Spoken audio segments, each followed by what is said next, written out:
Je passe d'un village de 2000 habitants à 20 millions. Dans la tour où j'habitais, il y avait 6 fois plus de personnes que dans le village, tu vois. Ça manque un peu de fromage, je trouve, à mon goût. Enfin, bâtiment sans ascenseur, c'est au 7ème étage, ouais, ça, avec des cassos qui vendent du crack en bas ou je sais pas quoi, tu vois. 3 minutes après, t'as genre une rangée de mecs, tu vois. Ils arrivent avec des boucliers anti-émeutes et des gros bâtons de la mort. Salut Ewen. Salut Arthur. Merci de prendre le temps de me partager un petit peu ton retour d'expérience sur ton expatriation à Shenzhen. Ouais. Aujourd'hui, on a la chance d'avoir Ewen qui va nous partager un peu son retour. Voilà, il est parti s'expatrier en Chine depuis maintenant 2 ans. Il habite à Shenzhen et il va nous parler un petit peu de voilà tout son retour d'expérience sur son expatriation, comment ça se passe la vie en Chine, quelles sont les opportunités là-bas pour les personnes qui veulent entreprendre et comment est-ce que on peut aujourd'hui voilà travailler depuis n'importe où, depuis la Chine, depuis l'Asie ou depuis n'importe où dans le monde. Donc bah voilà, Ewen, si tu veux bien commencer par te présenter. Ouais, carrément. Mais merci Arthur. Du coup, moi, je m'appelle Ewen. Je suis breton d'origine, comme mon nom peut l'indiquer. Ça fait 2 ans que je vis en Chine. Je travaille dans le secteur industriel, donc principalement la production de produits électroniques qui peuvent être plus ou moins complexes. Parce que Shenzhen, c'est la Silicon Valley d'Asie et de Chine. Donc en fait, c'est là où toute la production électronique du monde quasiment se passe. Et donc je travaille dans ce secteur voilà depuis 2 ans. Je suis le responsable commercial d'une usine qui assemble des produits électroniques. Et donc voilà, c'est principalement ce que je fais, ce que je fais à Shenzhen, ouais. Et là, ça fait 2 ans là. Ouais, ça fait 2 ans, ouais, ça fait 2 ans. Donc quand je suis arrivé, c'était en VIE, parce que c'est la voie qui est assez simple, on va dire, pour s'expatrier quelque part. On est envoyé par une entreprise française dans un territoire qu'on a choisi pour faire un travail qui est dédié à cette entreprise. C'est un volontariat, donc c'est pas un contrat salarié. C'est un contrat qui est un petit peu différent. Et puis ensuite, j'ai changé pour une entreprise locale, une entreprise chinoise qui est gérée par des Européens, et donc qui est cette usine-là. Et ça fait 1 an maintenant que je suis dans cette entreprise. Ouais. Trop cool, merci pour la présentation. Est-ce que tu peux nous dire un petit peu pourquoi est-ce que tu as choisi de partir vivre en Asie et plus particulièrement en Chine, à Shenzhen? Ouais, Parce que tu as déjà eu quelques expériences d'expatriation au préalable qui se sont pas forcément super bien passées.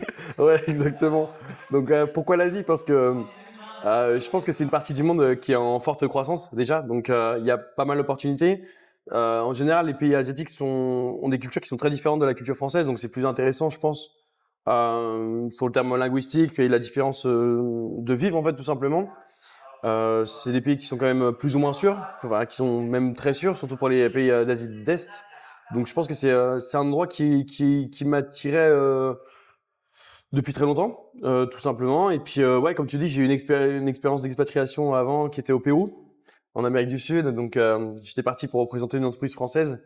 Ça s'est très mal passé parce que c'est un pays qui est très corrompu, qui est pas sûr du tout. Et donc en fait, ça aide à comprendre ce qu'on veut un peu dans la vie quand on fait des erreurs, tu vois. Et quand tu lances une entreprise ou que tu lances un business et que tu exploses en plein vol, ben c'est pas grave. Ça permet d'apprendre pas mal de choses. Donc moi c'est cool. J'ai perdu 5000 balles, mais au moins je sais ce que je voulais, quoi. Et donc c'est pour ça que je savais que je voulais venir en Asie. Puis pendant le Covid, j'étais en études en licence. Je devais aller à l'université de Shanghai en échange. Et donc 1 semaine avant de partir, l'université française, qui est l'université de Bordeaux, m'a dit non, c'est pas possible, tu peux pas partir en Chine parce qu'il y a le Covid. Et donc j'étais un peu frustré. Et j'ai toujours voulu revenir en Chine parce que c'est un pays qui est déjà très grand. Il y a plein de choses à voir en Chine. C'est immense, ça fait la taille de l'Europe. C'est la 2e puissance mondiale, alors qu'il y a 40 ans, c'était pays 188 ou je sais pas combien sur l'échelle du monde. Donc c'est un pays qui a énormément de croissance, qui a énormément de potentiel. Et c'est très sûr, c'est hyper intéressant. Enfin voilà, c'est vraiment pour ça que je voulais revenir en Chine et je pense qu'il y a plein d'opportunités pour l'avenir, quoi. Et pourquoi avoir choisi Shenzhen du coup particulièrement comme ville? Ouais, alors c'est un petit peu la même chose parce que Shenzhen c'est la Silicon Valley chinoise. Donc en fait, c'est là où tout se passe en termes de production, en termes de développement de nouveaux produits, tout ce qui va être robots, DJI, les drones, etc. Même les produits consommateurs grand public. Beaucoup de choses se passent à Shenzhen. Il y a 40 ans, c'était un village de pêcheurs où il y avait 40 000 personnes. Là, on est 20 millions. Donc, tu vois, la croissance, elle est énorme. Elle est démesurée. Et donc, tout va très vite. Tout est hyper rapide. Tout est pour comment on dit? Il y a une statue à Shenzhen qui dit le temps, c'est de l'argent. L'efficacité, c'est la vie. Et moi, c'est quelque chose qui me correspond. Donc, c'est pour ça, c'est une ville qui m'attirait. Je pense qu'il y a plein d'autres villes en Chine qui sont intéressantes, mais voilà, c'est vraiment la raison pour laquelle je voulais venir ici, quoi. Ça, c'est une bonne phrase, hein, vous pouvez la noter Ouais, pour exactement. ceux qui aiment bien noter des petites phrases inspirantes. Et du coup, là, ça fait 2 ans que tu es arrivé à Shenzhen. Est-ce que au début, tu as rencontré des obstacles, peut-être au niveau de la barrière de la langue, de la culture comment est-ce que tu as réussi à t'intégrer aussi ça peut être intéressant de savoir. Ouais, bah quand t'arrives, de toute façon, t'es largué parce que la culture chinoise, c'est très différent de la culture française. Et puis la langue, c'est très différent aussi, c'est très dur. Donc moi, j'apprends petit à petit. Ça met du temps à apprendre le chinois. C'est pas une langue qui est facile. Après, pour s'intégrer, il y a dans toutes les grandes villes, on va dire, il y a des communautés d'expatriés ou de d'immigrés. Tu vois, c'est un peu un débat à la con. C'est la même chose, on s'en fout. Il y a des gens qui viennent de ton pays ou qui parlent ta langue ou qui partagent ta culture quelque part. Et donc c'est plus facile en fait de se connecter avec ces personnes-là. Et c'est là-bas que j'ai appris à faire du réseau. C'est hyper important en fait de pouvoir se connecter à des gens qui ont des mêmes intérêts, que ce soit des intérêts par rapport à ton secteur d'activité, qui viennent de la même région que toi, qui parlent la même langue que toi, ou toi tu parles la même langue qu'eux. J'ai appris l'espagnol au Pérou, donc pareil, pour se connecter avec des gens qui viennent d'Amérique du Sud, c'est beaucoup plus facile. Ouais. Et donc en fait, ça permet de se faire un cercle de copains rapidement et de connecter. Et comme je te disais, c'est une ville qui est très active, donc il y a plein d'événements, des chambres de commerce, la French Tech, CFI ou enfin, je parle pour la partie française, mais il y a plein d'événements en fait culturels ou de gens qui se regroupent et ça permet de se connecter très rapidement avec beaucoup de gens et de se développer en fait son réseau, quoi. Donc ouais, j'ai pas eu trop de difficultés, on va dire, à faire des amis là-bas parce que ça a été très rapide. Ouais. Ouais, c'est sûr que la spécialité d'Ewen, c'est de se faire des potes en événement. Et je pense que c'est quelque chose d'hyper important quand on arrive dans un pays de pas rester renfermé sur soi-même et de pas avoir peur de sortir et de rencontrer du monde. Même pour les personnes qui ont tendance à être introverties, je pense que le réseau c'est hyper important et bah, quand on va dans des villes comme ça, comme Shenzhen, bah voilà où ça va être beaucoup d'innovation, beaucoup d'entrepreneurs aussi. Bah, ça peut être hyper intéressant de participer à des événements comme tu disais, que ce soit la CCI ou autre, pour bah, développer ton réseau, bah, rencontrer du monde, ça crée des opportunités. Hein. Je ne sais pas comment est-ce que tu as trouvé ton. Du coup, là, tu nous expliquais que la première mission que tu avais trouvée en Chine, c'était un VIE. Tu avais été envoyé par une entreprise française, du coup, pour te représenter en Chine. Ouais. Et du coup, la deuxième entreprise dans laquelle tu travailles actuellement, comment est-ce que comment est-ce que tu as trouvé ce travail-là? Est-ce que ça a été galère de trouver? Est-ce que c'est justement grâce à ton réseau que tu t'es fait là-bas que tu as trouvé? C'est 100% grâce au réseau. 100% grâce au réseau parce qu'en fait, quand je suis venu, je me suis très vite connecté avec les Français qui sont assez actifs, tu vois, qui font des événements pour la communauté francophone entre Shenzhen et Hong Kong, parce que Shenzhen c'est collé à Hong Kong.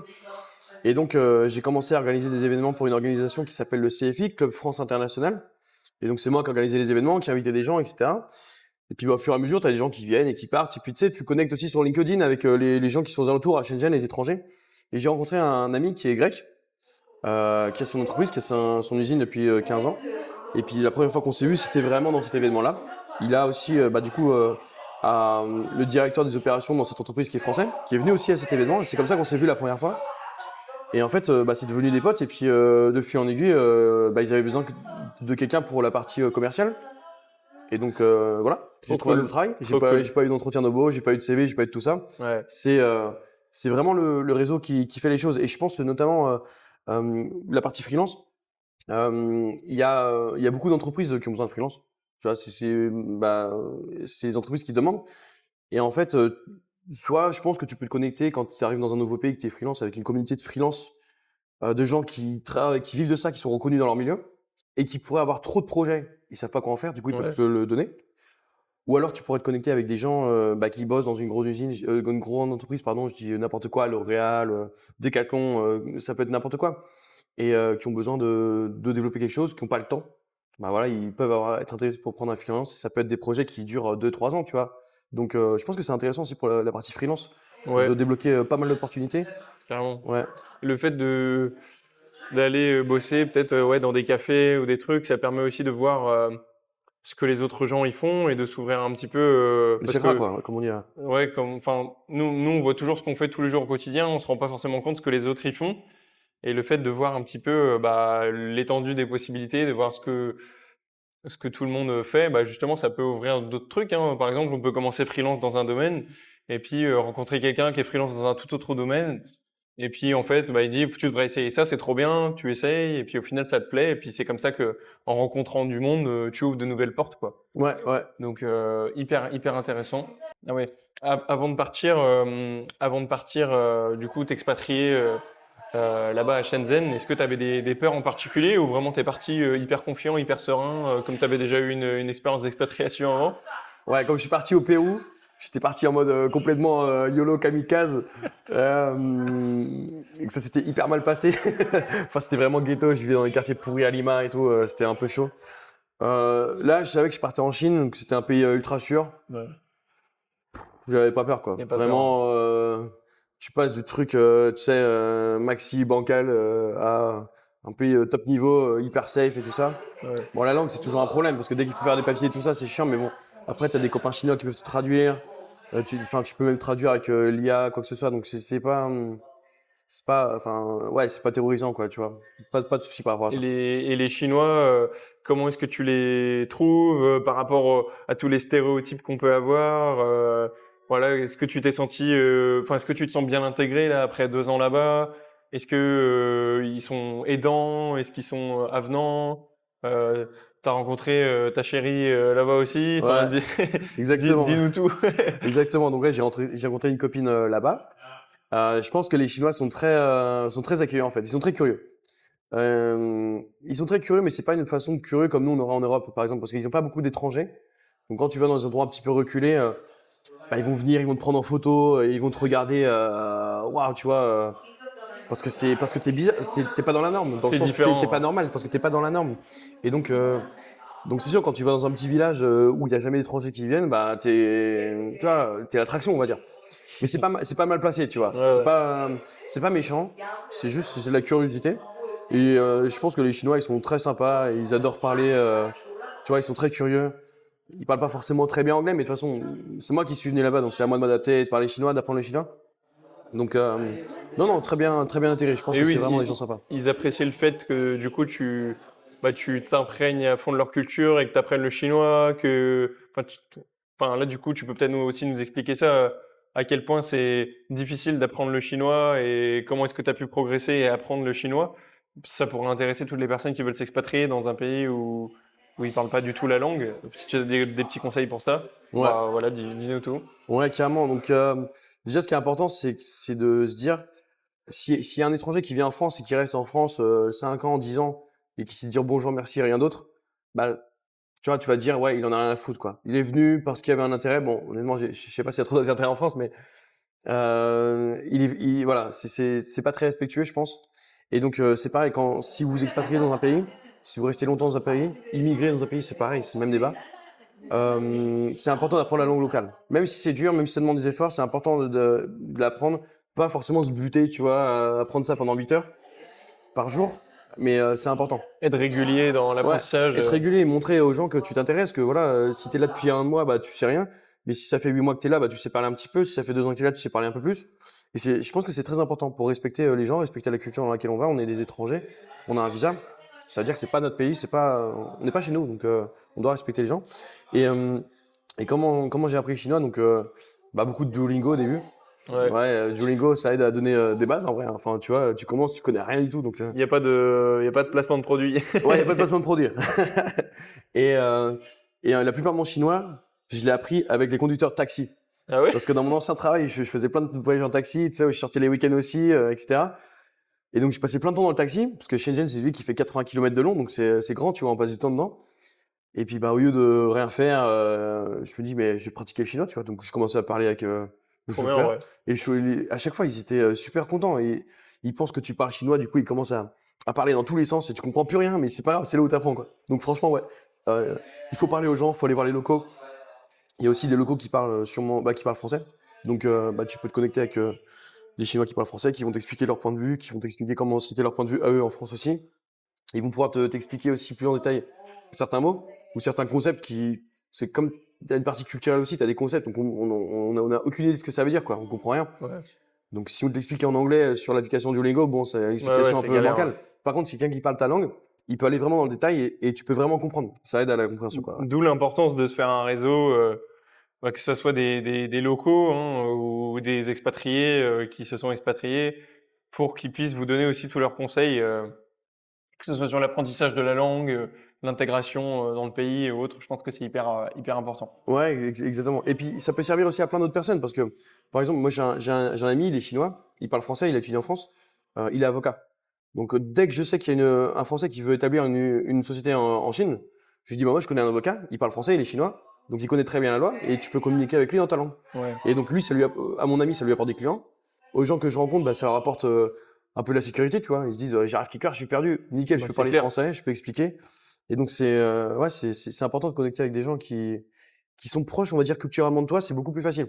Ouais. Ouais, parce que dans beaucoup de pays, tu peux te faire arnaquer, hein. Je vois, t'as plein de sociétés dans certains pays où ils t'aident à faire tes papiers, ton installation, mais t'as des trucs un peu douteux, un peu frauduleux. Et justement, le fait d'avoir un réseau sur place, bah, ça peut te permettre d'avoir des recommandations de personnes. Et forcément, bah, si c'est une recommandation de quelqu'un en qui tu as confiance, bah, forcément, tu vas plus facilement aller vers telle ou telle personne pour tel ou tel service, que ce soit pour la paperasse pour t'installer, faire tes papiers d'identité, tes permis de conduire et tout. Ouais, je pense que c'est important de connaître du monde et d'avoir des recommandations pour ça, parce que des fois, tu as tellement de possibilités, tu sais pas trop quoi choisir, quoi. Ouais, c'est clair. Et si c'est une personne, par exemple, qui est un peu reconnue dans la communauté des étrangers, tu vois, c'est une personne qui va te recommander des gens qui sont de confiance. Parce qu'en général, c'est un petit monde quand même, tu vois. Donc, il y a une certaine réputation, ou je sais pas, ouais, réputation, comme on pourrait dire. Et donc, cette personne va pas te recommander quelqu'un de frauduleux ou te recommander quelqu'un qui va t'arnaquer parce que, bah, du coup, il met en jeu sa réputation. Et donc, si tu as des recommandations de quelqu'un qui est un petit peu connu, tu vois, tu cherches sur Internet, je sais pas moi, français à Shenzhen, tu vas tomber il y a toujours 3-4 noms qui vont revenir. Ces personnes-là, tu peux les contacter. Tu peux leur dire, bah voilà, j'arrive bientôt, est-ce que tu connaîtrais pas un avocat? Bon, dans quel avocat, tu vois? Mais ouais, ça aide, quoi. Et pour parler un petit peu de tout ce qui va être choc culturel, ça a été quoi ta plus grosse claque, ce qui t'a surpris, ce qui a pu te décevoir aussi peut-être, ou justement te faire plaisir positivement. Enfin, est-ce que tu peux nous dire un petit peu, voilà, comment t'as vécu vraiment ce changement de la Bretagne à Shenzhen? Est-ce qu'il y a eu des claques? Je pense qu'il y en a eu pas mal. Ah ouais, ouais, c'est un peu violent. Bah déjà, tu vois le nombre de personnes. Tu passes d'un village de 2000 habitants à 20 millions. Bon bah ouais, dans la tour où j'habitais, il y avait 6 fois plus de personnes que dans le village, tu vois. Dans la tour. Enfin, les échelles n'ont rien à voir, quoi. T'es vraiment vraiment perdu. Donc ouais, c'est un peu choquant. Et ce qui m'a choqué, c'est aussi la rapidité des Chinois, tu vois. À quel point ils sont rapides, tu vois. En Chine, on utilise WeChat. Donc en fait, quand tu rencontres des nouvelles personnes, tu vas t'ajouter sur WeChat, puis ils vont direct te dire, OK, moi je fais ça, ça, ça, est-ce que tu as besoin de ça? Boum, oui, non, et puis et on passe à la suite, quoi. Et donc c'est vraiment très très rapide, ouais, très très efficace, quoi. Très efficace, Ce qui vraiment. change de l'administration française. Ce qui change de l'administration française, ouais, je sais pas. Mon visa en Chine, du coup, je l'ai fait 2 fois parce que tu renouvelles tous les ans. Euh, Tu donnes ton passeport en 5 jours, c'est fait. Ils te renvoient le passeport à l'entreprise. En France, les 4 ou 5 dernières années, j'avais pas de carte vitale parce qu'il y avait tu sais, ils avaient perdu le dossier ou je sais pas trop quoi. Mhm. Bah voilà, pas de carte vitale, quoi. Je Pas de suis carte français, d'identité. hein, enfin, tu vois, mais ça marche pas. Ah, ça marche pas, faut revenir plus tard. Bon, ouais, vraiment, ici, c'est très efficace, quoi. La Chine, c'est très efficace. Ça va très vite. C'est cool. Ça, c'était les points positifs. Et t'as eu des claques un peu négatifs en mode des trucs auxquels tu t'attendais pas forcément, ou vraiment, pas vraiment. Ouais, j'ai pas trop eu de points négatifs. Attends, ouais, je pense que le point négatif de Shenzhen, en tout cas, c'est le temps pour moi, mais bon, ça n'a rien à voir de Le culturel. climat, Le quoi. climat, ouais, le climat, il fait vraiment très chaud, très humide. L'été, c'est dégueulasse. Enfin, c'est un climat tropical Tu des transpires enfers. à fond, quoi. Ah, tu transpires comme un goret. Comme un Et gorille. un truc qui est un peu chiant, mais ça, c'est lié au système chinois, donc j'ai pas trop à m'en plaindre, mais c'est le VPN, l'utilisation du VPN. Ah ouais, par Parce que, rapport à l'utilisation des réseaux ou des ouais, réseaux, enfin des sites occidentaux. ouais, c'est ça, c'est qu'en fait, le VPN, ça ralentit ta connexion. Donc, tu sais, des fois, ça marche pas bien, tu vois, je sais pas comment ça fonctionne, mais c'est un peu lent, tu vois. Même, t'as des jours, ton VPN marche pas, tu peux rien faire, quoi. Ouais, Tu vois, tu peux pas aller sur YouTube, tu peux pas. Donc, ça, c'est vraiment chiant. c'est vrai, ouais. Ouais, mais sinon, c'est les seuls points Il y a que négatifs, ça, quoi. quoi, que j'ai, ouais. Ok. Ouais, c'est ça.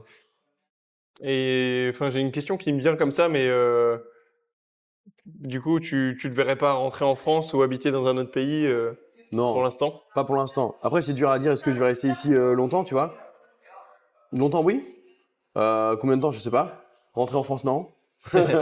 Ça, non, c'est devenu un peu, je pense, un pays pas safe. Tu vois, c'est pas trop safe. Il y a beaucoup d'impôts pour un service qui est médiocre. Les gens sont moroses, tu vois, en France aussi. Ouais, ouais. Genre, tu vois, pour plein de gens, t'es parti, si tu pars à l'étranger, t'as un évadé fiscal, t'as un traître, t'as un machin, tu vois. Sauf qu'eux, ils restent dans un espèce de gourbi où tu te fais Ah, défoncer par les impôts, tout monte un hyper bateau qui cher. coule, quoi. Ouais, voilà, un bateau qui coule. Donc, non, rentrer en France, non, ça c'est sûr. Enfin, c'est sûr. T'es jamais sûr du futur, mais Ouais, ouais. ouais, c'est quasiment sûr que non. Pas pour les années qui viennent. Ouais, exactement, ouais. Et il y a Donc, d'autres pays où tu te serais vu habiter ou vraiment, genre, c'était vraiment Chine, Chine, Chine à fond, quoi. ouais, quand je voulais venir, je voulais vraiment Chine, Chine, Chine à fond. Après, c'est pareil parce que tu vois, la qualité de vie à Shenzhen, elle est top. Mais c'est bien quand t'es jeune, quand Ouais, t'es actif. C'est une ville, ouais, de toute façon, tu vas dans la rue, tu vois, les gens sont jeunes, quoi. ouais. Je sais pas, la moyenne d'âge, ça va être 30, 35 ans, grand max. Parce qu'en fait, c'est une ville qui va à 200 km/h. Et donc, tu peux pas vivre comme ça, je pense, au-delà de 45, 50 ans, tu vois. Là, faut que tu te calmes, que tu peux rester en Chine parce que c'est grand, tu vois, ça Ouais, fait la taille ouais. de l'Europe. Donc, il y a plein d'endroits qui sont chill, qui sont cool, où tu peux te reposer. Mais après, ouais, je pense qu'il y a des pays qui sont cool, qui se développent bien. Faudra voir plus tard, tu vois. Moi, le Mexique, c'est un pays qui m'attire aussi. Ouais. Je parle espagnol aussi, donc c'est plus simple. Enfin, déjà, je parle la langue, quoi. Donc, ouais.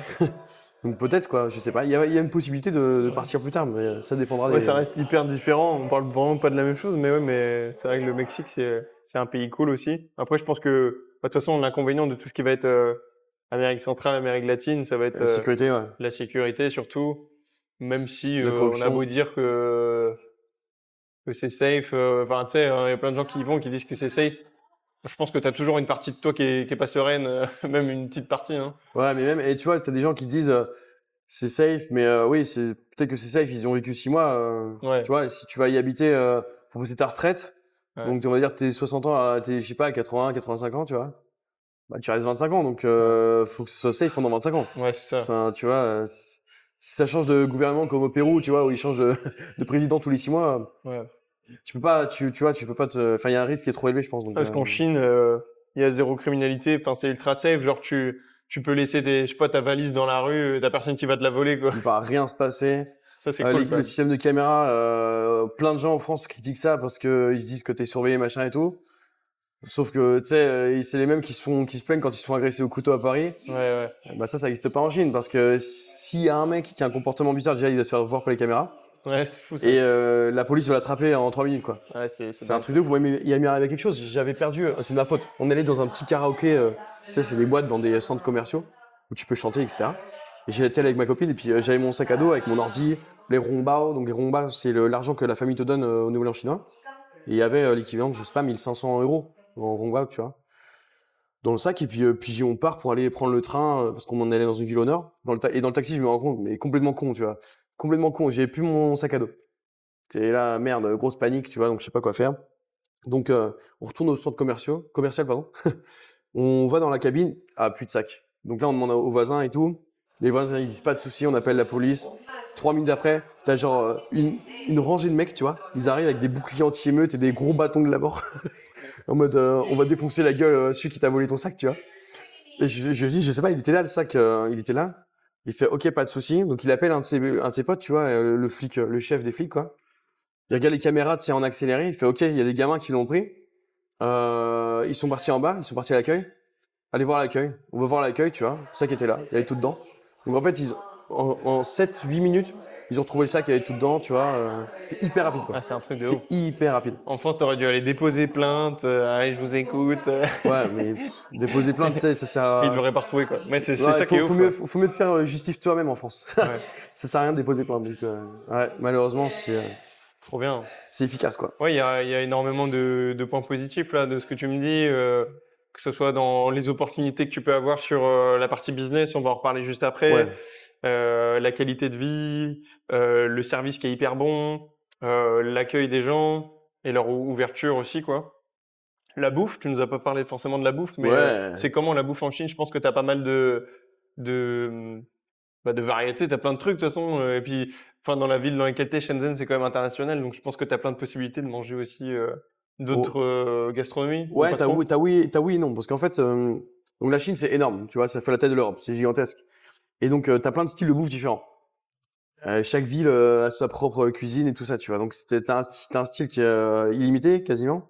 Et Shenzhen c'est une ville d'immigrants chinois principalement. Donc en fait, quand ils étaient 40 000, comme je te disais, tu vois, il y a 40 ans, et là ils sont 20 millions. Donc t'as plein de gens qui sont venus de partout.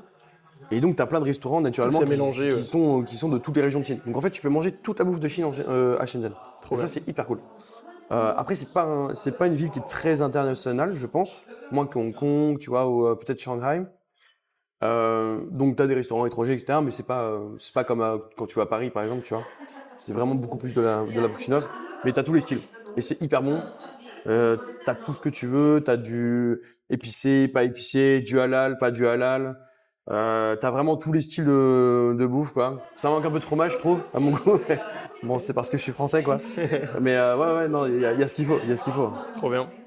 Et par rapport, par rapport au coût de la vie, genre tout ce qui va être les logements, les transports, la nourriture, les activités.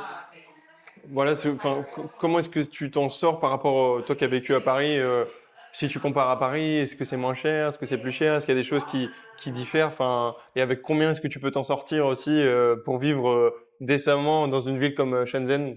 Ouais, alors en fait, ouais, c'est une bonne question, parce que Shenzhen, c'est dans les tiers 1 des villes, tu vois, avec Shanghai et Pékin.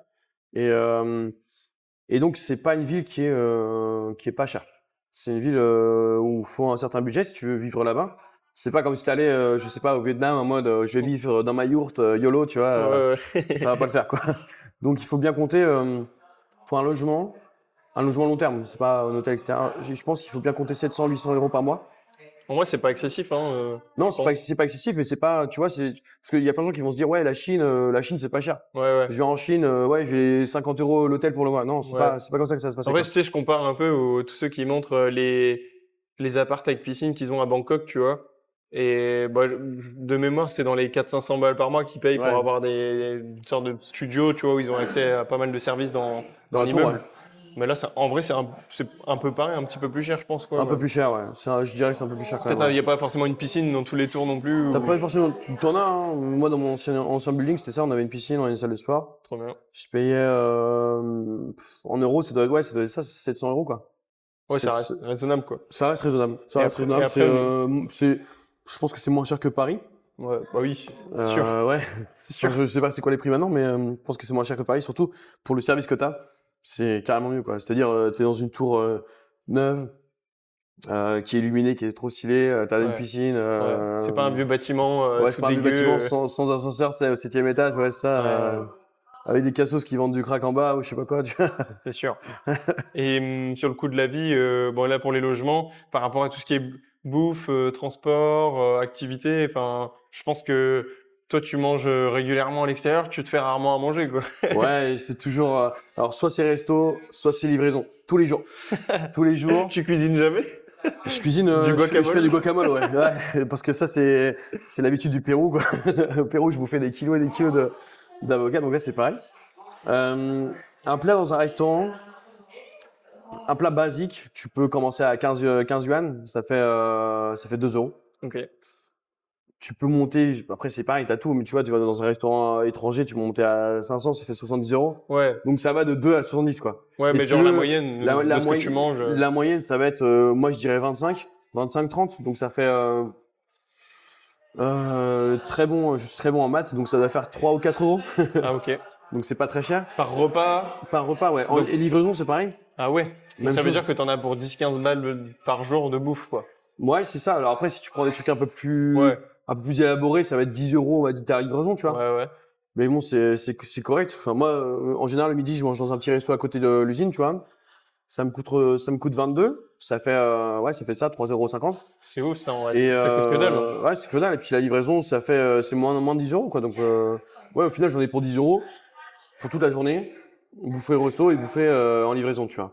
C'est ouf ça, hein. Et les transports, les taxis, c'est pas très cher. C'est pareil. Donc, en fait, je dirais, pour faire une grosse distance, quand je dis une grosse distance, ça va être de 30 km de taxi.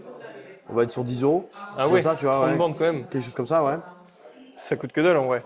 C'est pas très cher. C'est quoi l'appli que tu utilises pour prendre le taxi là? C'est Didi. Didi? Didi, ouais. Donc c'est comme en Australie, Nouvelle-Zélande, il y a aussi Didi. Ok. C'est l'application. On peut commander aussi sur WeChat directement. WeChat, c'est ce qu'ils appellent une super app. Donc c'est une application où on peut commander des taxis, des médicaments, de la bouffe. On peut envoyer de l'argent. C'est un peu la banque. Tu peux tout faire, quoi. On peut prendre ses rendez-vous pour à l'hôpital. On peut tout faire. On peut tout faire sur WeChat. Donc ouais, Didi, ouais. Et les transports, tu me disais. Sinon, il y a le métro, mais le métro, c'est rien à chaque fois. C'est d'être 4 yuan grand max. Le métro, Donc, ça va être, la ville, elle est clean. Le métro, c'est très clean et tout. C'est hyper clean, c'est hyper propre, ça va hyper vite, c'est toujours à l'heure. Ouais, c'est vraiment pas cher. En fait, les trains sont à l'heure aussi en Chine tout le temps. Il y a un seul truc qui est jamais à l'heure, c'est les avions. Les avions Chine. Ah ouais? C'est Chine tout à l'extérieur, ça va, ça sera à l'heure. Ouais. Mais Chine, je sais pas pourquoi, ils communiquent pas ou je sais pas quoi. Il y a trop d'avions. Ouais, il y a trop d'avions et ils sont toujours en retard, quoi. Les trains sont toujours à l'heure par contre, donc ça c'est cool, ouais. Ouais, c'est pour se déplacer en Chine. Ouais, tu disais qu'il y avait plusieurs possibilités. C'est tellement grand que tu prends des vols internes, mais les vols ça doit pas être très très cher, je pense, pour aller d'une ville à l'autre. Ouais. Ou sinon c'est le train, quoi. Parce que sinon, ouais. si tu fais ça en voiture pour des jours et des jours, quoi, si tu veux aller si tu veux faire, c'est tellement étendu, la Chine c'est tellement grand. Ouais, en voiture c'est chaud. Puis en plus, Shenzhen c'est la ville des voitures électriques, c'est la ville de BYD. Ouais. Donc les voitures électriques, c'est aussi des autonomies qui sont de 400 à 500 km. Ouais. Et donc après, il faut charger ta voiture, tu vois. Ouais. C'est un peu, la voiture électrique, c'est bien pour faire des trajets qui sont dans la région, pas faire des grandes routes comme on est en France. Tu vois, tu peux traverser la France en voiture avec ton plein. Ouais. Ouais, mais c'est pas optimisé pour ça la voiture électrique. Donc principalement de toute façon, ça coûte moins cher de le faire en train. Tu peux prendre le train, tu peux faire du train de nuit aussi, ça c'est cool. Donc tu dors tu pars le soir, tu arrives le matin, c'est nickel. Trop quoi. bien ça. Ouais, l'avion quoi. Trop hâte d'aller en Chine. C'est pour octobre. Ouais, ça va être cool, ça va être cool. Et il y a enfin, tu m'as parlé tout à l'heure de, je sais plus quoi, mais ça m'a fait penser à ça par rapport à tout ce qui va être santé. Toi, en tant qu'étranger, est-ce que tu payes une mutuelle, une assurance? Comment ça se passe la santé? Est-ce que c'est rapide? Est-ce que c'est, voilà, comment ça se passe? Parce que bon, il y a beaucoup de personnes qui se plaignent du système de santé en France. Et du coup, comment ça se passe là-bas pour qu'on sache, quoi. Toi, t'as déjà eu t'as déjà eu aller au médecin, aux urgences ou autre, et comment ça se passe? Ouais, donc je suis déjà allé chez le médecin, c'était le premier mois où j'étais en Chine. Parce qu'en fait, j'étais arrivé en juin et il fait super chaud, super humide. Et je buvais pas assez d'eau en fait. Du coup, j'ai fait des calculs rénaux. Tu sais, c'est des petits calculs, ça défonce sa mère. Donc là, je pouvais plus rien faire, quoi. J'étais plié en deux, obligé d'aller au hosto. Et à ce moment-là, j'avais pas encore mes papiers, tout ça. D'ailleurs, j'ai toujours pas ma carte de sécurité sociale, mais c'est parce que j'ai pas pris le temps d'aller à la banque, c'est de ma faute. Ça se fait à la banque en fait, mais c'est de ma faute. Donc là, c'est pas le système qui est trop lent. Et du coup, donc j'arrive aux urgences. Tu prends un ticket, tu leur expliques un peu ce que t'as. Il y a un médecin qui va te dire, ok, donc tu vas faire déjà premier truc antidouleur, parce que comme ça tu vas arrêter de douiller. Scanner, test de sang, test d'urine, machin.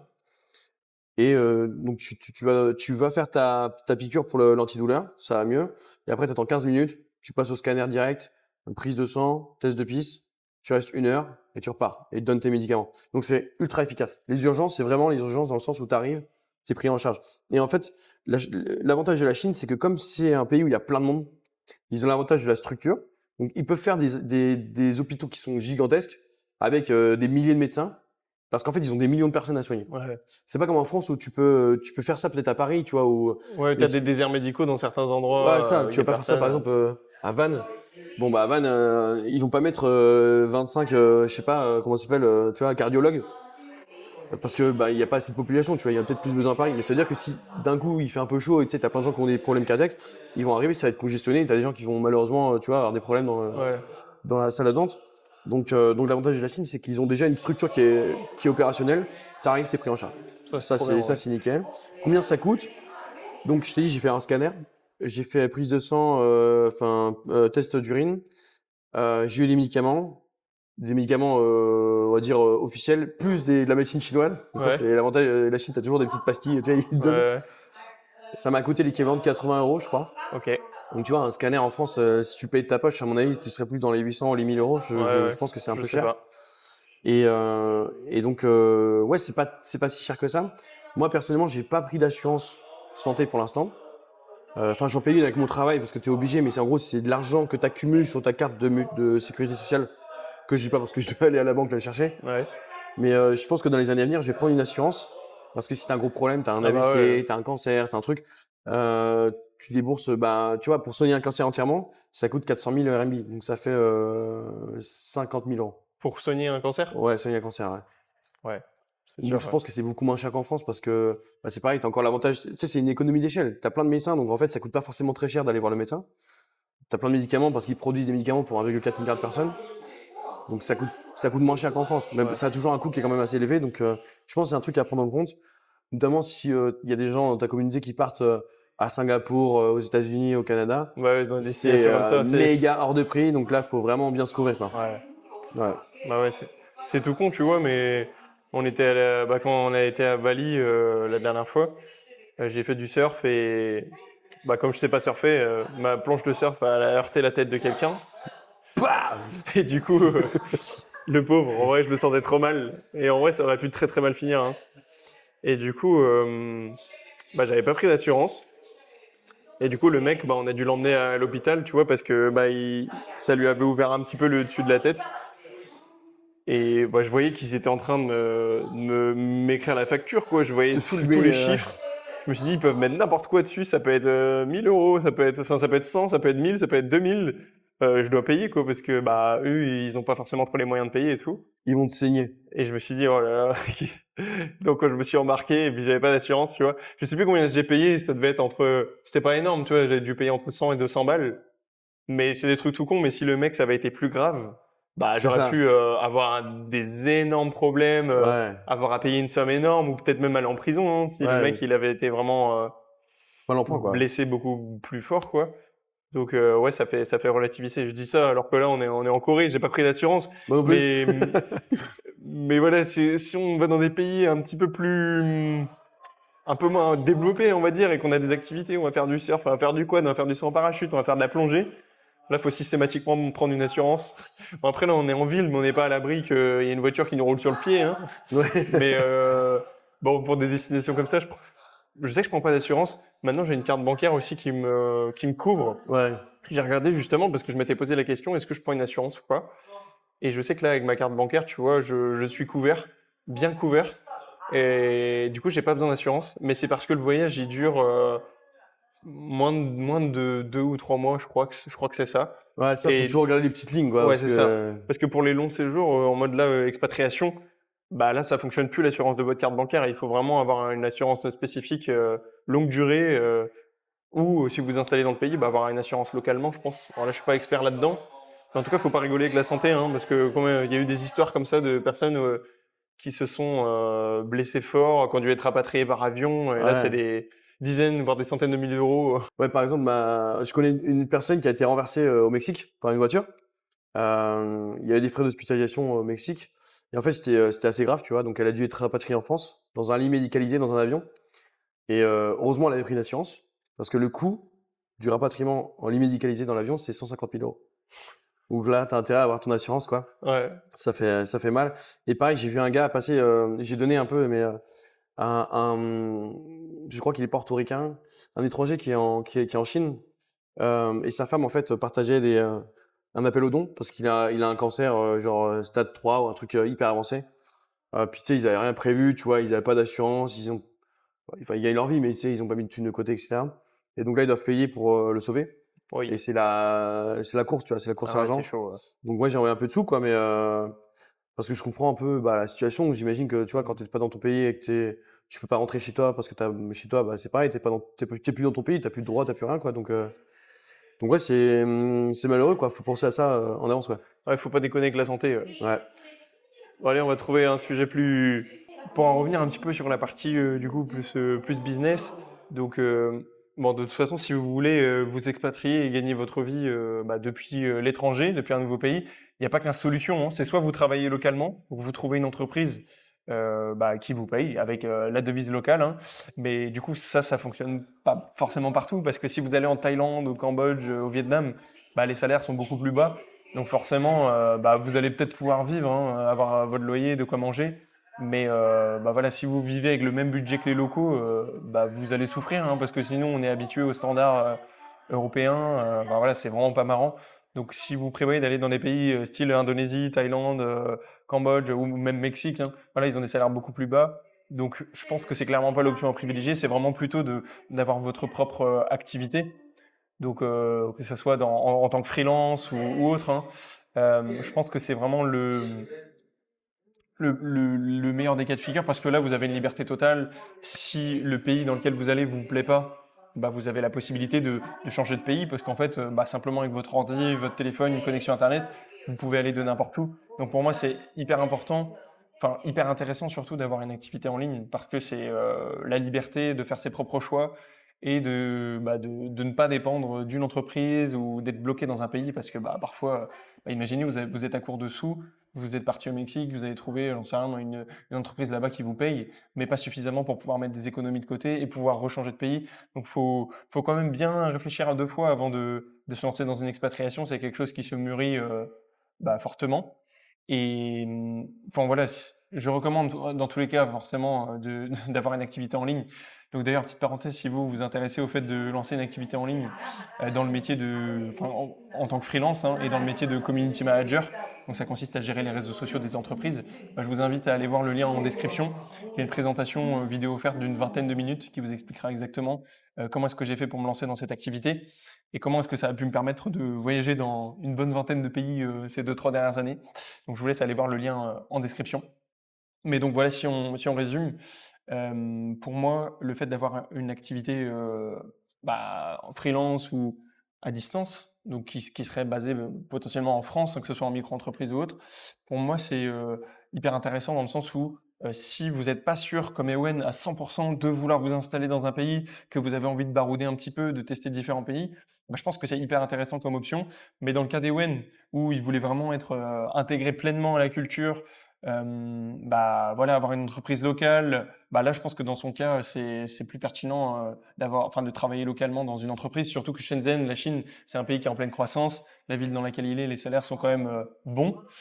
Donc voilà, enfin tu peux nous en dire un peu plus, Ewen, du coup sur ton avis sur cette chose-là et enfin toi qui as un bon réseau en Chine, du coup tu dois et connaître des expatriés qui travaillent dans des entreprises chinoises et des expatriés qui sont entrepreneurs, qui ont entrepris en France, qui ont monté des projets, hein, que ce soit des freelances ou des entrepreneurs de manière plus générale. Est-ce que tu peux dire un peu plus ton avis sur cette chose, bah, les avantages, inconvénients de chacune des deux solutions, quoi, on va dire, et nous expliquer peut-être des cas de figure que tu as pu rencontrer de personnes dans ton réseau, quoi. Ouais, carrément.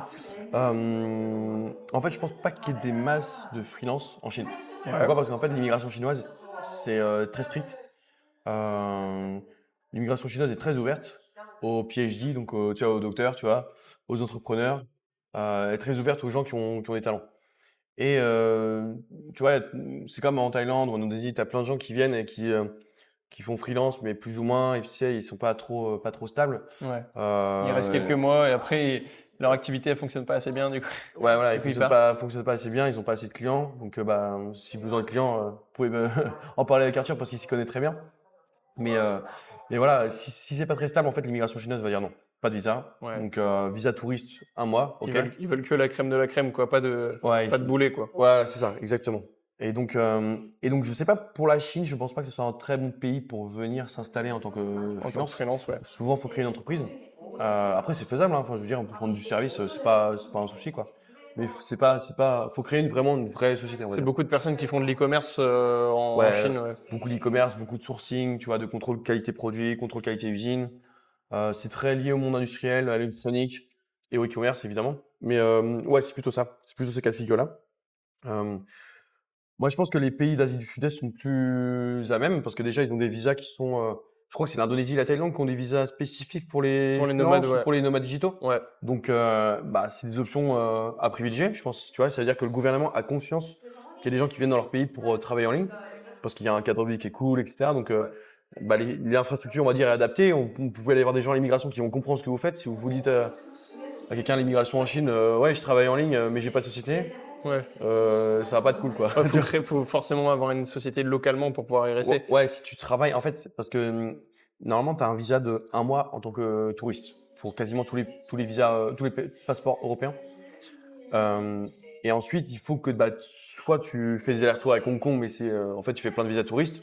Donc, un jour, ils vont te dire à l'immigration, bon, bah là, ça fait 8 fois que tu viens dans notre pays en un mois, tu te fous un peu de notre gueule, Ouais, là. ouais. Va falloir que tu Oui, fasses c'est des assez trucs. limite, quoi. Voilà, ça, c'est limite. Donc, t'es pas sûr. Ça dépend pas de toi et t'es pas sûr.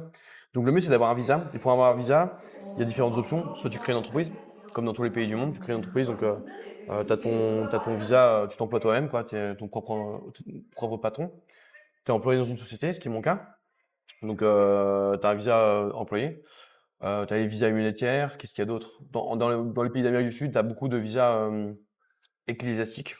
Donc, genre, tu fais partie de l'église. Ah ouais? Ouais, ouais, ouais. Je sais pas. Ouais, je te jure, au Pérou, il y avait ça. Je devais remplir les papiers. Ah, c'est Un cool, peu ça. chelou. Ouais. Enfin, j'étais pas trop habitué, quoi.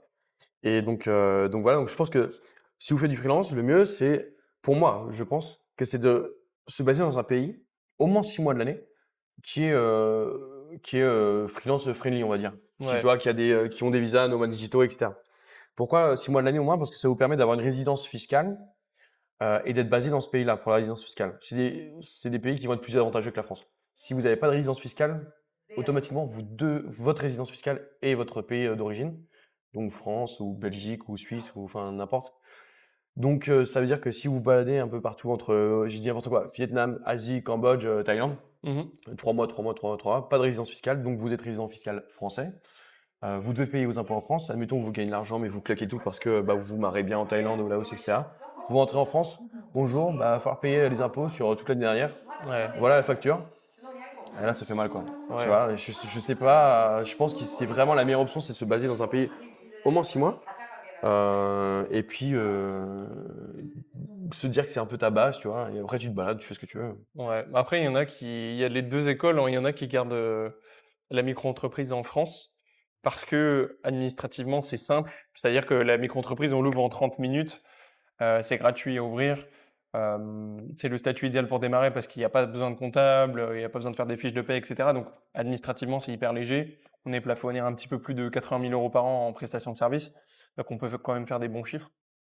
Après, c'est sûr que l'inconvénient, du coup, c'est que bah voilà, on est à peu près 26% de cotisation sociale sur le chiffre d'affaires, ce qui est quand même assez conséquent quand ça commence à chiffrer.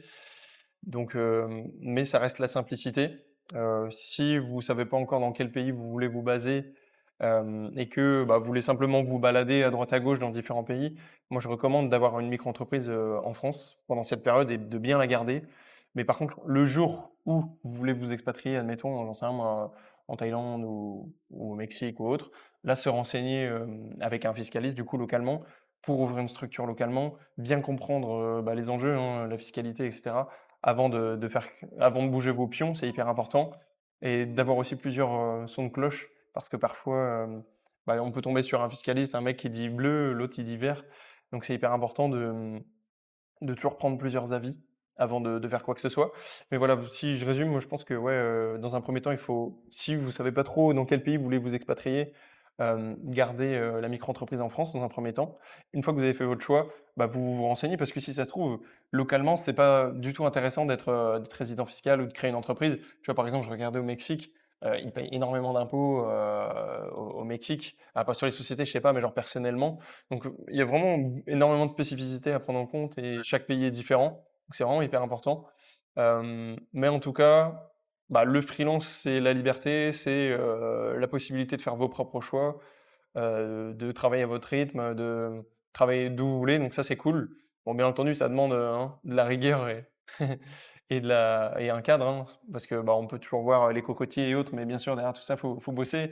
Et des personnes qui sont pas disciplinées, ça peut être problématique pour eux. Mhm. Bref, je veux pas trop m'éparpiller, mais donc ouais, par rapport à ce que tu disais, Ewen, ouais, il y a pas trop de freelance en Chine. C'est vraiment plutôt des personnes qui s'installent localement, qui créent vraiment une entreprise, qui créent aussi de l'emploi, je pense, qui emploient des locaux, des Chinois et tout. Enfin, ça doit être hyper favorisé. Tu me disais que il y Ouais. avait énormément d'avantages pour les personnes Pour les étrangers. pour les Les étrangers qui étrangers créent une qui créent, entreprise là-bas. ouais, les étrangers qui créent une entreprise en fonction des districts, même de la ville. C'est pas que la ville, mais des districts. On peut avoir des aides, on peut avoir des bureaux gratuits, on peut avoir Ça, c'est ouf, plein ça. de services. On peut avoir des gens qui créent la société pour nous, qui traduisent les papiers pour nous gratuitement. C'est offert par le gouvernement chinois. Donc, il y a énormément d'avantages, mais c'est la création d'entreprises. Donc, c'est pas du freelancing. Et, euh, et ouais, donc ouais, c'est pas vraiment la même philosophie, je pense, que tu vois, en Thaïlande ou Ouais, en Indonésie, parce que la Chine, c'est quand même beaucoup plus structuré. C'est un énorme pays, tu vois. Enfin, c'est le plus gros pays d'Asie, tu vois. Et donc, tout est très cadré. On peut faire tout ce qu'on veut dans les règles de l'art. Donc, il y a des règles, faut respecter, sinon ça marche pas. Ouais, je pense que d'autres pays d'Asie, enfin, en tout cas pour l'Asie, hein, l'Asie du Sud-Est, sont plus à même de faire ça. Et l'avantage que vous avez aussi à vivre dans ces pays-là, peut-être, c'est que le coût de la vie est moins élevé. Donc, si vous ouais, avez ça c'est sûr. un client américain qui est pardon, habitué à payer un freelance 2000 $ la semaine, je dis n'importe quoi, je sais pas si c'est les prix, mais les Américains sont quand même habitués à payer beaucoup plus cher. Et que vous, dans votre pays où vous vivez, vous avez besoin de 1000 $ par mois, Ouais, bah, vous pouvez en fait démultiplier le potentiel d'économie, d'investissement que vous faites derrière, etc. bah, c'est Donc, ça. quelque Ouais, chose c'est ça. d'intéressant, je pense. Bah ouais, c'est ça, parce que tu vois, là, enfin, nous, on a beaucoup voyagé en Asie du Sud-Est, et donc, enfin, ces 2, 3 dernières années, et bah, c'est vrai qu'en fait, ce qu'on gagne avec nos clients en tant que freelance, avec une entreprise française, bah, en fait, ça nous permet largement de pouvoir en vivre hyper confortablement, alors que si on était parti vivre à Singapour ou aux États-Unis, bah, peut-être que voilà, ça aurait suffi, mais tout juste, quoi, parce que le coût Ouais, de la vie, il va être 3, 4, 5 fois plus cher. Et c'est vrai que bah, tout ce qui va être Thaïlande, enfin Thaïlande, Indonésie, Cambodge, Laos, enfin tous ces pays d'Asie du Sud-Est, bah, le gros avantage en tant qu'Européen, en tant que Français, c'est qu'avec nos rémunérations classiques, bah là on a un pouvoir d'achat qui est démultiplié, et on peut vivre en fait beaucoup mieux avec moins. Donc ça c'est cool. Enfin, par exemple, tu vois, quand on était en Indonésie, bah, c'est tout bête, mais t'as quelqu'un qui te fait ton linge, t'as quelqu'un qui te fait ton ménage, tu fais jamais à manger et tu te fais livrer des trucs et tout. Enfin, tu vois, tu vis un peu comme un roi, quoi. Alors que, enfin, si tu faisais ça en France, faudrait gagner 3, 4, 5 fois plus pour ouais, pouvoir se permettre de le faire. Donc c'est sûr que ça offre quand même beaucoup de possibilités, quoi. ouais, ouais, c'est clair. C'est clair, c'est clair. La monnaie, c'est hyper important, même quand vous cherchez des clients. Enfin, je sais pas trop comment toi tu t'aides tes clients, mais comment t'aides, pardon, à trouver des clients. Mais si vous cherchez des clients et que vous trouvez des clients, par exemple en Suisse, aux États-Unis, au Canada, où en fait, tu sais, les entreprises sont habituées à payer des salaires qui sont hyper élevés, bah en fait, vous pouvez, avec le même effort, facturer beaucoup plus cher. Je pense Ouais, que il y a un énorme levier là-dessus, et ça, c'est la beauté du freelance, c'est que vous pouvez facturer différentes boîtes, bosser pour une boîte européenne, une boîte américaine, une boîte asiatique, et facturer différents tarifs en fonction de ce qu'ils sont prêts à payer aussi pour ce qu'on apporte. Donc, c'est ouais. ça. Et ouais, tu prends par exemple, tu vois l'exemple on a un pote, son frère, il habite, enfin, il habitait ou il habite en Thaïlande. Il tenait un bar, ou il travaillait dans un bar plutôt. Bon, le salaire, ça devait être quoi? Ça devait être 600 balles, un truc comme ça. Ah ouais, ça devait être, ouais. Franchement, c'est chaud, quoi. Puis bah après, le jour où vous voulez revenir en France, vous avez travaillé 10 ans ou 15 ans pour 600 balles en Thaïlande. Rien capitalisé, Au quoi. final, vous n'avez pas mis d'argent de côté. Et vous arrivez à 35, 40 ans sans argent. Donc, je pense pas, clairement, c'est sûr que d'aller dans un pays et de travailler localement, à moins que ce soit vraiment un pays à fort potentiel, hein, genre Singapour, la Chine ou autre, ça soit forcément pertinent. En sachant que dans beaucoup de pays aussi, ils vous ont pas attendu pour créer de l'emploi. Enfin, c'est-à-dire que dans beaucoup de pays, ils manquent déjà de travail et ils galèrent à donner de l'emploi à leur population. Et donc, bah, ils n'ont pas forcément attendu d'avoir des étrangers Ouais, enfin, pour travailler, quoi. À moins que ce soit vraiment des compétences particulières comme des ouais. médecins ou autres, comme tu disais tout à l'heure. Ça, c'est très vrai. Il y a plein de gens, tu vois, qui font, bah, tu sais, par exemple, un visa vacances-travail, Ouais, et qui se plaignent, par exemple, je trouve pas de travail en Australie, je trouve pas de travail, et en Malaisie, je trouve pas de travail, etc. Euh, Personne n'a besoin de vous, en fait. Personne n'a besoin d'étrangers, quoi. Tu ouais, vois, personne n'a besoin d'un Français qui vient. Enfin, la Chine n'a pas besoin de moi. ouais, Tu vois, il y a des entreprises qui ont besoin de moi parce que je parle français, anglais, espagnol. Donc, je peux vendre leurs services ou leurs produits en Europe. Et ce qui se passe en plus avec les États-Unis en ce moment, enfin là, il y a un besoin encore plus qu'avant, mais ils n'ont pas réellement besoin de moi. Je veux dire, ils ont une population qui est énorme. ils Euh, ont toutes les compétences. Ils ont toutes les compétences qu'il faut, donc il faut se battre, quoi. Il faut se battre. Les seuls qui n'ont pas besoin de se battre, c'est les docteurs en mathématiques, les docteurs en IA, les docteurs, tu vois, tous ces gens-là qui ont un énorme cerveau et qui vont faire que les boîtes tech chinoises vont se battre avec les boîtes tech américaines. Eux, ils sont cherchés. Eux, ils Ouais. sont chassés, tu vois. Eux, ça, c'est sûr qu'il y a aucun doute là-dessus. Mais par contre, des gens, on va dire lambda, qui n'ont pas fait de doctorat, ben, ils n'ont pas besoin de nous. Donc, c'est à nous d'aller chercher notre place, c'est à nous de se battre un peu aussi, quoi. Ouais. Pour clôturer cette petite vidéo, Ewen, est-ce que tu pourrais nous donner tes principaux conseils sur l'expatriation et qu'est-ce que tu dirais aujourd'hui à une personne qui hésite à s'expatrier, à quitter la France parce qu'elle a peur ou autre? Ouais, principal conseil en expatriation, c'est que quand vous allez à l'étranger, euh, si vous êtes français, belge ou je sais pas, comorien, n'importe, vous représentez votre pays. Vous représentez votre pays. En fait, des gens qui connaissent pas les Français, ils voient un Français, ils vont dire les Français ils sont comme lui. Donc, ne faites pas de conneries. Faites pas les connards dans la rue. Respectez les gens parce que sinon vous allez donner une mauvaise image à vous et à vos compatriotes et du coup ça va rendre l'expatriation d'autres personnes plus difficile. Et même c'est juste une histoire de logique de respect, quoi, du bon sens paysan, c'est-à-dire, bah, on va dans un pays étranger, on est des étrangers, ils n'ont pas besoin de nous, donc on respecte la culture locale. Le deuxième point, c'est d'apprendre un petit peu la langue, en fonction du temps qu'on reste, notamment parce que c'est pareil, c'est une marque de respect d'apprendre la langue et de s'intéresser à la culture des gens bah, du pays dans lequel on vit. Et puis, bah, si tu hésites à t'expatrier, c'est peut-être que tu n'es pas prêt, parce que c'est un changement, quoi. Ça veut dire que tu vas être loin de tout ce que tu connais. Tout ce que tu connais n'existe plus. Tu vas dans un nouveau pays. Donc, tu n'as pas ta famille, tu n'as pas tes amis, tu n'as pas tes repères. Donc, faut être prêt, hein. Je pense qu'il faut voyager un petit peu avant. Et puis, sinon, je dirais que, personnellement, mais ça, c'est mon point de vue très personnel, je pense qu'il y a pas beaucoup d'avenir en France, dans le sens où ça fait 40 ans qu'on s'endette pour un problème structurel, c'est-à-dire on finance un système social, on ne crée pas de valeur, on s'endette pas pour faire de l'investissement, on s'endette parce que on a un système social. Voilà. Et je vois la Chine, ça fait 40 ans qu'ils s'endettent aussi, mais ça fait 40 ans qu'ils s'endettent pour construire le plus gros réseau de rail du monde, pour acheter des ports au Sri Lanka, enfin ils font des actifs. Et donc je pense que plus tard, l'économie française va s'effondrer parce que les marchés financiers vont arrêter de nous financer, parce qu'on sera un pays qui sera devenu trop risqué. Et donc, je pense qu'il faut s'expatrier si vous voulez survivre. Je pense pas qu'on aura de système de retraite dans 40 ans. Peut-être que c'est très pessimiste, j'espère que non, Ouais. mais Mm. j'y crois pas. D'où Donc, l'importance aussi de construire son propre business, sa propre activité, dans le sens où même si vous êtes basé en France et que votre structure elle est en France, votre micro-entreprise, le jour où c'est la merde en quelque sorte, bah c'est sûr que une personne qui bosse dans un magasin ou autre, bah, elle va être complètement perdue parce qu'elle va parler que français, elle saura rien faire d'autre. Alors qu'une personne qui a une activité qu'elle peut faire depuis n'importe où, bah, ça offre une roue de secours dans le sens où, bon, c'est sûr que ça va être un peu chiant du coup parce que bah, vous devriez créer une nouvelle structure à l'étranger, mais au moins, bah, vous pouvez le faire de n'importe où et le jour où le pays dans lequel vous êtes, c'est la merde, bah, vous pouvez simplement partir avec votre sac à dos, tout ce qu'il y a dedans, toute votre activité elle tient dans votre ordi, dans votre tel. Donc, bah, tu bouges quoi, où tu veux, quoi. Donc ça, c'est ouais, cool. T'as pas d'attache, t'es pas pieds et poings liés à un endroit en un particulier, pays, quoi. ouais. Ouais, donc flexibilité et moi je dirais aussi compétitivité. C'est-à-dire si vous pouvez parler plusieurs langues, bah, vous êtes capable d'aller chercher des clients de différentes nationalités. Si vous parlez très bien anglais, bah, vous pouvez avoir des clients américains qui vont payer beaucoup Au plus, des moins, Canadiens. l'anglais, L'anglais, l'anglais, c'est primordial de toute façon, mais voilà, il faut parler anglais, il faut être compétitif. Si vous êtes flexible, c'est encore mieux. Comme ça, vous dépendez de rien du tout. S'il y a un problème, vous pouvez bouger.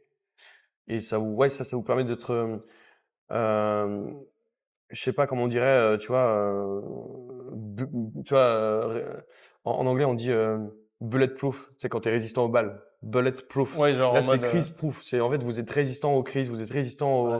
aux changements, vous êtes résistant aux fights, vous êtes résistant à tout un tas de Tu choses, peux pas quoi. couler, quoi. C'est comme si tu Voilà, avais ça. un gilet de sauvetage, Ouais, c'est peu ça. importe le bateau qui coule, toi tu C'est coules pas au fond de l'eau, quoi. c'est hyper sécurisant, quoi. C'est Ouais, hyper sécurisant. Donc, ouais, je pense que c'est quelque chose à faire. trop cool. Non, moi j'espère qu'en tout cas cette petite vidéo elle vous a plu. Si jamais vous vous intéressez au fait de lancer une activité freelance, et spécifiquement dans le métier de community manager, en sachant que vous pouvez tout à fait vous lancer à côté de votre travail, je vous invite vraiment à aller voir la présentation offerte en description d'une vingtaine de minutes. Je pense que pour toutes les personnes qui s'intéressent au fait de lancer une activité freelance et de se reconvertir de manière générale, plutôt dans le digital, je pense vraiment que ça peut vous intéresser. Donc n'hésitez pas à aller y faire un petit tour. Merci beaucoup Ewen pour cette interview. Avec plaisir, Arthur, pas de souci. Puis, bah, bon courage à vous tous. J'espère que vous aurez une belle carrière. Et comme dit Arthur, si vous êtes intéressé par le freelance, eh ben, regardez la petite vidéo. Comme ça, vous allez apprendre pas mal de choses. Vous saurez comment partir en Asie, trouver des clients. Surtout, c'est le plus intéressant, trouver des clients. Parce que si vous pouvez trouver des clients à chaque fois, vous êtes sûr que vous allez en vivre. Il y a Ça aucun c'est problème. sûr. La capacité à trouver des clients, c'est votre Exact- assurance vie. Donc Exactement. bon courage à vous. Bon courage à tous. Ciao, Salut tout le ciao! monde.